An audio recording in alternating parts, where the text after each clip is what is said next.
আজকে তোমাদেরকে আমি ড্রাগন ফ্রুট মাখা করে দেখাবো। তার জন্য আমার এখানে একটা ড্রাগন ফ্রুটের প্রয়োজন। আমি এখানে একটা ড্রাগন ফ্রুট নিয়ে নিয়েছি, তারপরে 2-5টা কেটে নিব।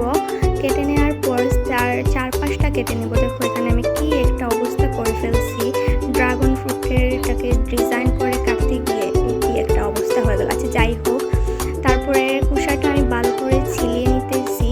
ছিলিয়ে নেওয়া হয়ে গেলে আমি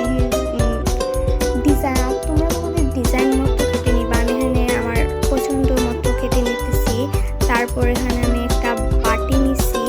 বাটি নেওয়ার পর এখানে একটা আমি সব ড্রাগন ফ্রুটগুলো দিয়ে দিছি।